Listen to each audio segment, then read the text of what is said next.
Nag-ambon dito mga guys. Ewan ko lang dun sa bayan ang Pinamalayan mga guys kung umambon din baga. Kasi dito umambon.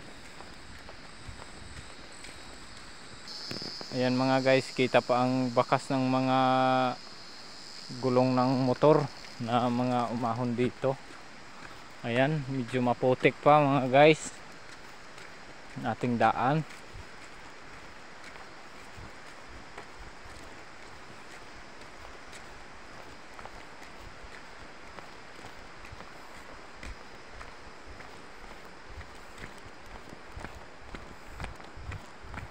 Ayan, kitang kita ang bakas ng gulong. May umaahon talaga ditong motor mga guys.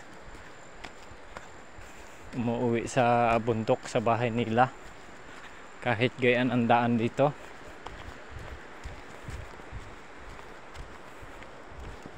Isa rin ako sa mga nagapaahon dito ng motor guys pagka ako inaabot-abot ng sipag na manimbang ng motor.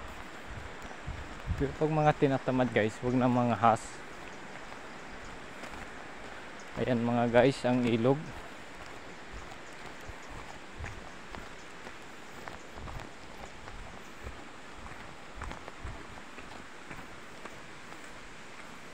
Di magkaintindihan dito kung saan lalabsot ang mga motor.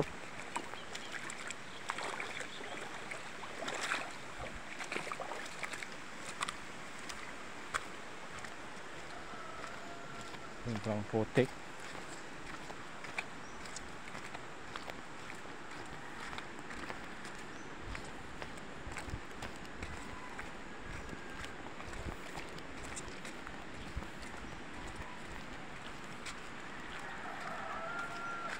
Ayan guys, kahapon ng gabi parang may bago magdilim may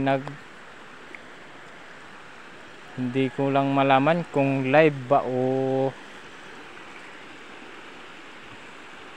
pero parang live linive niya itong ilog na tinambakan daw ng bako guys, may tambak sadya pero kukunti lang ayun, bali yun sadya nang nandun guys. At saka ito, konti lang naman to, pag bumaha tanggal naman yan.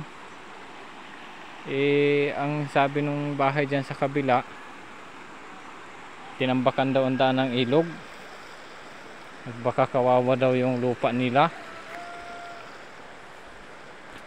Ayan mga guys, pag bumabaha dito sa amin, hindi naman tao ang masusunod, yung ilog kung saan dadaan.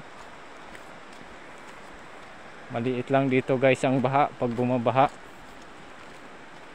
hinahawan lang lahat yan. Kayang kaya hawanin yan guys pag bumaha. Yun lang guys, maraming salamat guys sa mga nanonood guys. Ayan guys, magmumotor na tayo pa Pinamalayan.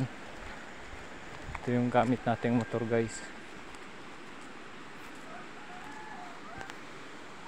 Ayun guys, maraming salamat sa mga nanonood ng aking vlog sa Princess Lynn Rio po na YouTube channel.